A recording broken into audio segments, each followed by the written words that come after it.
کہ یہ فلاں اور فلاں ہے، ان کو رزق اللہ نہیں دیتا، ہمارا داتا دیتا ہے، ہمارا خواجہ دیتا ہے، ہمارا بابا دیتا ہے۔ لا حول ولا قوت الا باللہ۔ ان قوالوں کا دین ایمان، ان اربابوں کے دین ایمان پہ ذرا غور کیجئے۔ قوال کہتا ہے ہند میں لاکھ ہو جائیں مذہب کے بٹوارے، ہند میں لاکھ ہو جائیں مذہب کے بٹوارے، پھر بھی تیرا نعرہ لگائیں ملا پنڈت سارے۔ لاکھوں چاہے ہند میں دھرم و مذہب کے بٹوارے، مذہب کے بٹوارے، مذہب کے بٹوارے، پھر بھی تیرا نعرہ لگائے ملا پنڈت سارے۔ یہاں خواجہ کا سکہ چلتا ہے، خواجہ کا سکہ چلتا ہے۔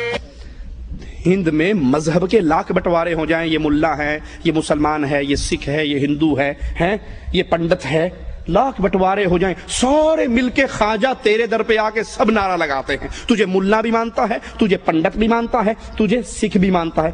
بتاؤ وہ مسلمان ہو سکتا ہے جس پہ سارے راضی ہوں؟ خود سوچئے، کیا کسی مسلمان پہ کافر راضی ہو سکتا ہے؟ نہیں ہو سکتا۔ اور وہ مسلمان کیسا ہے فیصلہ خود ہی کرنا، جس پہ ہندو کہتے ہیں ہمارا تھا، سکھ کہتے ہیں نہیں ہمارا تھا، مسلمان کہتے ہیں نہیں یار موصلہ تھا، ختم نہیں کروائی ہوئی تھی، ہمارا تھا۔ مسلمان کے در پہ مسلمان سے کبھی کافر راضی نہیں ہو سکتا، وہ کافر تو ان کا دشمن ہے۔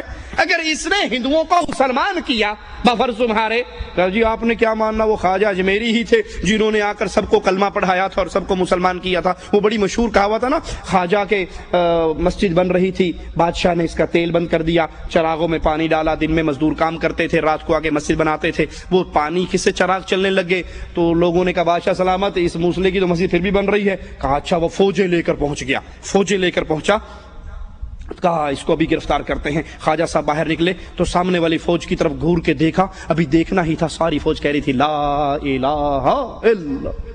دائیں طرف دیکھا، ادھر کی فوج نے کلمہ پڑھ لیا، ادھر دیکھا، ادھر کی فوج نے کلمہ پڑھ لیا، پیچھے مڑ کر دیکھا، اس نے کلمہ پڑھ لیا۔ بادشاہ سلامت کہتے ہیں ہاں جی کیوں آپ لوگوں کو مسلمان کرتے ہیں؟ کہا لوگوں کو تو میں کرتا ہوں، یہ فوج جو تم مجھے مارنے کے لیے لایا ان کو کلمہ میں نے پڑھایا؟ کہا نہیں، کہا دیکھ تیری ساری فوج کلمہ پڑھ رہی ہے۔ بادشاہ بڑا حیران، ایک نظر کرم جب بادشاہ پر ڈالی تو بادشاہ بھی وہیں ہاتھی پہ بیٹھا بیٹھا لا الہ الا اللہ۔ سینکڑوں مسلمان کے، ہزاروں مسلمان، ہندوستان میں مسلمان ہی خواجہ نے کیے۔ اگر اس نے ہندوؤں کو مسلمان کیا ہوتا تو کبھی ہندو اس سے راضی ہوتے؟ کہتے اس نے تو ہمارے خاندانوں کو موصلہ بنا دیا، اس کا دشمن بنتے۔ یہ کیسا ہے جس میں ہندو بھی راضی ہیں، پنڈت بھی راضی ہیں، سکھ بھی راضی ہیں اور مسلمان بھی راضی ہے؟ اللہ کی قسم یہ شرک کا منظر ہے، یہ شرک کا منظر ہے جو ہندو اپنے مندروں میں کرتے ہیں، وہی تم درباروں میں کرتے ہیں۔ ہندو سمجھتا ہے سیاسی جنگ ہے، اندر سے ہم دونوں بھائی ہیں، ہم کھڑے کو پوج رہے ہیں، یہ لمبے پڑے کو پوج رہا ہے۔ اتنا سا فرق ہے ان قبر پرستوں میں اور مورتی پرستوں میں۔ وہ کھڑے کا طواف کرتا ہے، یہ پڑے کا کرتا ہے، وہ اس کو سامنے بھجن گاتا ہے، یہ اس کے سامنے قوالی گاتا ہے۔ قوال کہتا ہے پڑھی نمازیں رکھے روزے جنت پالی ملا، میں خواجہ کے عشق میں کھویا مل گیا مجھ کو اللہ۔ پڑھی نمازیں رکھے روزے جنت پالی ملا، میں خواجہ کے عشق میں کھویا مل گیا مجھ کو اللہ۔ لا حول ولا قوت الا باللہ، انا للہ و انا الیہ راجعون۔ یعنی ملا کی ساری دوڑ صرف جنت کے لیے، اللہ راضی ہوگا تو جنت دے گا، اللہ ملے گا تو جنت ملے گی۔ یہ صوفیاء کی اور قوالوں کی جنت سے لڑائی ہے، جنت سے نفرت ہے۔ اور اللہ کے نبی صلی اللہ علیہ وسلم جب نماز کا وقت، دوران نماز آپ ایک قدم آگے بڑھتے ہیں اور ایک قدم پھر پیچھے ہٹے۔ اللہ کے نبی اب آگے کیوں بڑھے؟ کہا مجھے اللہ نے جنت دکھائی تھی جس کی طلب میں آگے بڑھا تھا، پھر مجھے جہنم دکھائی، میں نے اپنا سایہ اس میں دیکھا اور میں 2 قدم پیچھے ہٹا۔ یہ تو نبی ہے جو جنت کے لیے آگے بڑھ رہے، یہ تو نبی ہے جنہوں نے جنت کا تعارف کروایا، اور نبی کے سارے صحابہ اس جنت کے سوالی۔ ان صوفیاء کا کیا عقیدہ ہے؟ رابعہ بصری کہا کرتی تھی کہ جنت کے پانی سے جہنم بجھا دوں، جہنم کی آگ سے جنت جلا دوں، پھر بے لوث ہو کر اللہ کی عبادت کروں۔ پھر تو نے اللہ سے لینا کیا ہے؟ نہ رہی جنت نہ رہی جہنم۔ نمازوں اور روزوں کی توہین کرتے ہوئے کہتا ہے پڑھی نمازیں روزے رکھے روزے جنت پالی ملا، میں خواجہ کے عشق میں کھویا مجھ کو مل گیا اللہ۔ تو یہ خواجہ کے عشق میں کھونے کا طریقہ رسول اللہ صلی اللہ علیہ وسلم نے اپنے صحابہ کو کیوں نہیں سکھایا کہ چھوڑو نمازیں روزے؟ کیوں تم روزے رکھ رہے ہو, کیوں تم نمازیں پڑھ رہے ہو, نبی جہاد پہ جا رہے ہیں. اور کفار سے مقابلہ ہے. صحابہ کہتے ہیں اللہ کے نبی ہم جہاد پہ جا رہے ہیں, پتہ نہیں کس ٹائم ہمارا کفار سے ٹاکرا ہو جائے, اور ہم روزے سے ہیں تو کیوں نہ ہم افطار کر لیں, عصر کے بعد کا وقت ہے. نبی صلی اللہ علیہ وسلم دودھ کا پیالہ پی کے روزہ افطار کر لیتے ہیں. یہ سفر کے اندر بھی روزہ رکھ کے نبی جا رہے. اللہ کے عشق میں آ کر, خواجہ کے عشق میں آ کر تجھے اللہ ملا تو نبی نے اپنے صحابہ کو نماز روزے کی تلقین کیوں کی, کیوں کہا صلو کما رأیتمونی اصلی, نماز پڑھو جیسے میں نے تمہیں پڑھ کے سکھائی ہے. نبی نے کیوں پڑھی, صحابہ نے کیوں پڑھی, جبرائیل نے آ کر نبی کو کیوں سکھائی, اللہ نے اپنے قرآن میں نماز پڑھنے کا حکم کیوں دیا, اہل جہنم کا یہ ماجرا کیوں پیش کیا کہ جنتی پوچھیں گے ما سلککم فی سقر, جہنم میں کیوں آئے, تو جواب ملے گا لم نک من المصلین. یہ سارے بے نماز قوال اسی جہنم میں پڑے ہوں گے جو کہیں گے لم نک من المصلین, ہم لوگوں سے کہا کرتے تم نماز پڑھو, ہمیں صرف اسی عشق میں رہنے دو. صحیح بخاری میں ہے, اس نمازوں سے کیا ملتا ہے سنیے. صحیح بخاری میں ہے, اللہ کے نبی فرماتے ہیں بندہ فرائض کے ذریعے اللہ کے قریب ہوتا ہے, اور پھر نوافل ادا کر کے اللہ فرماتا ہے بندہ میرے اور قریب ہو جاتا ہے, یہاں تک کہ میں اس کا ہاتھ بن جاتا ہوں. کس طرح قریب ہوتا ہے اللہ کے, فرائض کے بعد نوافل کے ذریعے بندہ اللہ کے قریب ہوتا ہے. اور یہ ظالم کہتے ہیں پڑھی نمازیں رکھے روزے جنت پالی ملا, ہم تو خواجہ کے عشق میں جا کر اللہ سے ملے ہیں. بڑی نمازیں روزے رکھے جنت پالی ملا, میں خواجہ کے عشق میں کھویا مل گیا مجھ کو اللہ اللہ, یا خواجہ کا سکہ چلتا ہے. انا للہ و انا الیہ راجعون. قوال کہتا ہے خواجہ کا دیوانہ جس دن سے میں ہو گیا, اس دن سے ہو گیا کردار صاف میرا, کعبہ بھی کر رہا ہے آ کے طواف میرا. خواجہ کا میں دیوانہ جس دن سے ہو گیا ہوں, اس دن سے ہو گیا ہے کردار صاف میرا. بدلہ کوئی دے کے خواجہ کی ہے عنایت, کعبہ بھی کر رہا ہے آ کر طواف میرا. مجھے چڑھے گیا چشتی رنگی رنگ. لا حول ولا قوت الا باللہ. کیا مراد کہ جس کا کردار صاف ہو جائے کعبہ اس کا طواف کرتا ہے, اور جو کعبے کا طواف کرتا ہے ان کا کردار صاف نہیں ہوتا نا. جو کعبے کا طواف کرتے ہیں ان کا کردار صاف, کیونکہ اگر کردار صاف ہو جائے گا تو کعبہ خود تمہارا طواف کرے گا. حشت بہشت ایک کتاب ہے جس کے اندر رابعہ بصری کا قصہ لکھا ہے کہ رابعہ بصری ایک پیر صاحب جب دین کی طرف آئے, 2 قدم چلتے 2 رکعت پڑھتے, 2 قدم چلتے 2 رکعت پڑھتے, پتہ نہیں کتنے سال تک چلتے چلتے مکہ شریف پہنچے. جب بیت اللہ میں داخل ہوئے تو آگے بیت اللہ ہی نہیں تھا.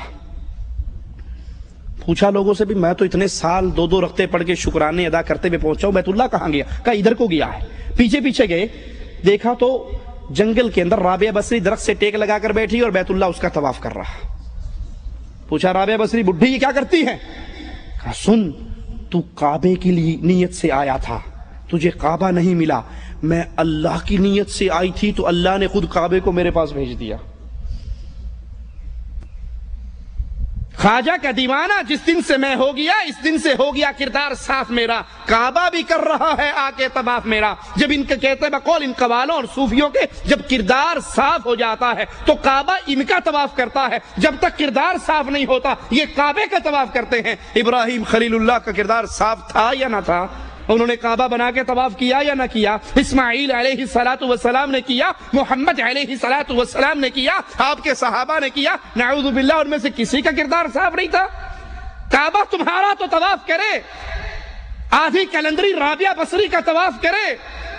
اے دنیا شرک, میرے ایک چھوٹے سے سوال کا جواب دے دو. جب محمد کریم 1400 صحابہ کو لے کر عمرے کی غرض سے آئے تھے اور حدیبیہ کے مقام پہ روک دیا گیا تھا اور آپ اپنے سفیروں کو بھیج رہے تھے, سیدنا عثمان کو بھی بھیجا تھا, عثمان جاؤ اہل مکہ سے کہو ہم جنگ کی نیت سے نہیں آئے, ہم تو بیت اللہ کا طواف کرنے کے لیے آئے ہیں. کفار مکہ نے کہا تھا, قریشیوں نے کہا تھا عثمان تجھے اجازت ہے, تو جا کر بیت اللہ کا طواف کر سکتا ہے. اور سیدنا عثمان نے کہا تھا اللہ کی قسم میں اس وقت تک بیت اللہ کا طواف نہیں کروں گا جب تک محمد میرے ساتھ نہیں ہوں گے صلی اللہ علیہ وسلم.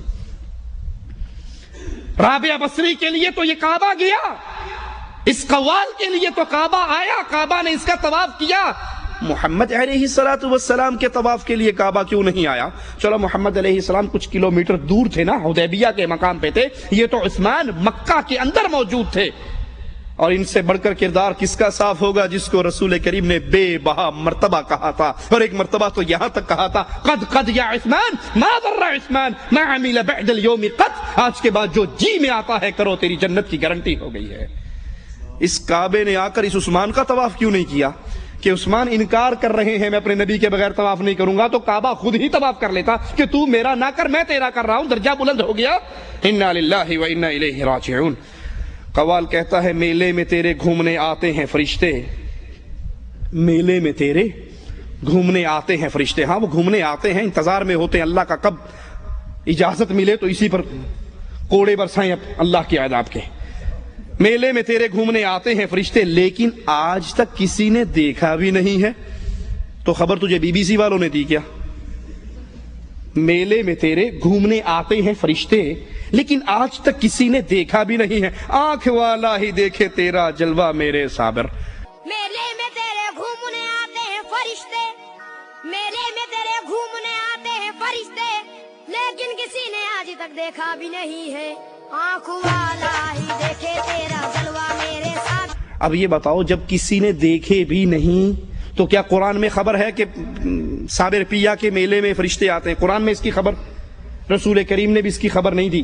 دو ہی ہمارے پاس ایسے ہیں نا جو غیب کی خبر، یا اللہ کا قرآن یا اللہ اپنے رسول کے ذریعے وحی کر کے بتاتا ہے، تیسرا ذریعہ تو نہیں۔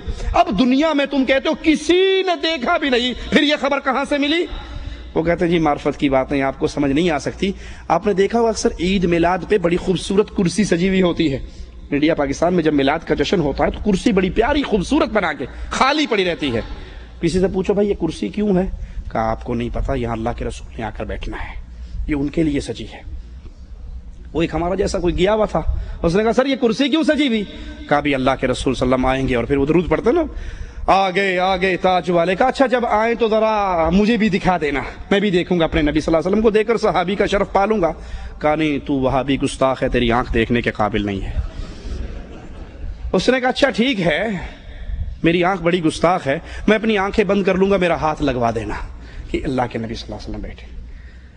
میلے میں تیرے گھومنے آتے ہیں فرشتے لیکن آج تک کسی نے دیکھا بھی نہیں ہے، آنکھ والا ہی دیکھے تیرا جلوہ میرے صابر۔ وہ پاکستان کا ایک جھوٹا نبی کذاب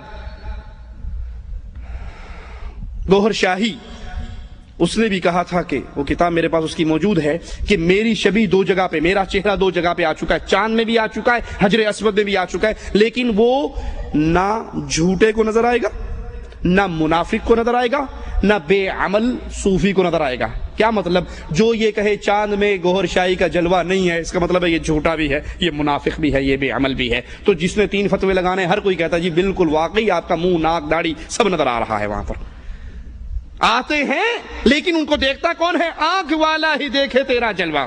پھر کہتا ہے ایسی کرامت تو دیکھیے، پیر صاحب کی کرامت بیان ہو رہی کہ ایسی کرامت تو دیکھیے، اپنے جنازے کی پڑھائی نماز بھی، نیاز مند وہی بے نیاز بھی،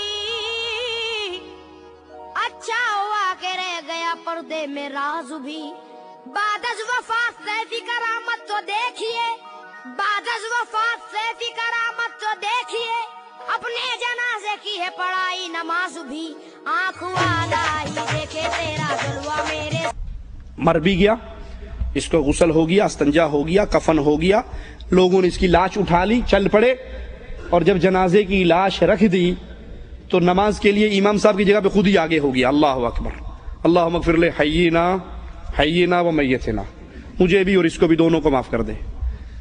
اپنے جنازے کی خود نماز پڑھی، اتنی بڑی کرامت اس کی، مرا ہوا بھی یہ ہے اور زندہ بھی یہ ہے۔ رسول کریم صلی اللہ علیہ وسلم کے ساتھ یہ ماجرا کیوں نہیں ہوا؟ ابو بکر صدیق کے ساتھ کیوں نہ ہوا؟ حضرت عمر کے ساتھ کیوں نہ ہوا؟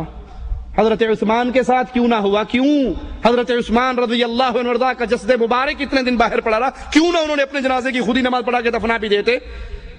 وہی معرفت کی بات ہے۔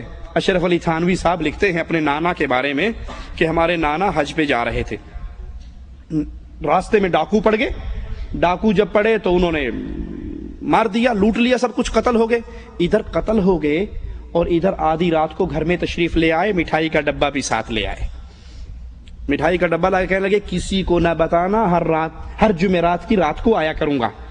بیگم صاحبہ نے وعدہ کر لیا آئندہ کسی کو نہیں بتاؤں گی۔ صبح خیال آیا کہ جب بچے مٹھائی گلی میں کھائیں گے اور لوگوں کو پتا ہے کہ اس کا تو خامند مارا گیا، پھر ان کے دل میں غلط سوچ آئے گی کہ یہ مٹھائی کون دے کر گیا. اس لیے اس نے صبح اٹھتے ہی بتا دیا کہ رات تھانوی صاحب کے نانا ابو آئے تھے. تھانوی صاحب لکھتے ہیں اس کے بعد میرے نانا پھر کبھی نہیں آئے. اپنا جنازہ اس کی لاش پڑی ہے اور خود ہی اس پہ جنازہ پڑھ رہے ہیں. اس پہ آخری بات کہہ کے بات ختم کرتا ہوں. پاکستان کے اندر ایک مولوی صاحب اہل حدیث عالم نے تقریر کی کہ بھائی جو مر جاتا ہے وہ دوبارہ نہیں آتا، گیا اللہ کے پاس، معاملہ ختم. اس کے مقابلے پہ ان قوالوں کے مولویوں نے صبح تقریر کرتے ہوئے کہا کہ یہ وہابی نے جھوٹ بولا ہے. میرے ابا جی کو فوت ہوئے 3 سال ہو گئے ہیں، ہر جمعرات کو ہمارے گھر آتے ہیں. اس اہل حدیث عالم نے پھر کہہ دیا صبح اٹھ کے درس دیتے ہوئے کہ بھائی نہیں آتے، قرآن کہتا ہے جو چلے گے وہ ادھر دیکھو کون آتا ہے. اس نے اٹھا کر کیس کر دیا پولیس کے اندر کہ یہ بڑا گستاخ ہے، اس نے تہمت لگائی ہے، توہین کی ہے. اب وہ ڈی ایس پی جہاں پیشی ہوئی بریلوی مولوی کی بھی اور اس اہل حدیث کی بھی، وہ پٹھان تھا. اس نے اہل حدیث کو خوب رگڑا لگایا، جاتے اس پہ چڑھائی کر دی. تجھے شرم نہیں آتی مولوی صاحب؟ ہمارے سیاسی جھگڑے نہیں ختم ہوتے، ہم اپنی پریشانیوں میں پھنسے ہوئے ہیں، ہمارے حکومت کے پنگے ہیں، اور تمہیں کیا، اس کی اماں ہے، اس کا ابا ہے، اس کے گھر آتا ہے، تجھے کیا تکلیف ہے؟ تو اہل حدیث عالم نے خاموشی سے صرف اتنا کہا، کہنے لگے ڈی ایس پی صاحب اس کا ابا فوت ہو گیا. کہیں فوت ہو گیا؟ ماڑا پھر تمہارے گھر کون آتا ہے؟ وہ تو فوت ہو گیا. بھائی یہ جنازے کا، اس کا لاش اس کے جنازے کی پڑھی ہے. بعد از وفات ایسی کرامت تو دیکھیے، اپنے جنازے کی پڑھائی نماز بھی، یہ مردہ بھی یہی پڑھا ہے اور جنازہ بھی یہ پڑھ رہا ہے. اللہ نے تو اس کو ایک پیدا کیا تھا، یہ 2 کیسے ہو گئے؟ مرا ہوا بھی یہ ہے اور زندہ بھی یہ ہے. یہ قوالیوں کے سارے جملے اللہ کے کلام سے ٹکراتے ہیں، دین توحید سے ٹکراتے ہیں، دین اسلام سے ٹکراتے ہیں. ان کا سننا، یاد کر لینا، ان کا سننا، قوالی سننا گانے سننے سے بڑا گناہ ہے. گانا سننا بھی گناہ ہے، بہت بڑا گناہ ہے، لیکن قوالی، گانا سننا صرف گناہ ہے، اور قوالی انسان کو کفر اور شرک تک لے جا سکتی ہے. اللہ نے توفیق دی تو باقی قوالیوں کے حوالے سے جو عقیدے ان کے ہیں انشاءاللہ پھر کسی مجلس میں کریں گے. اقول قولی ھذا واستغفر اللہ لی ولکم ولسائر المسلمین فاستغفروہ انہ ھو الغفور الرحیم.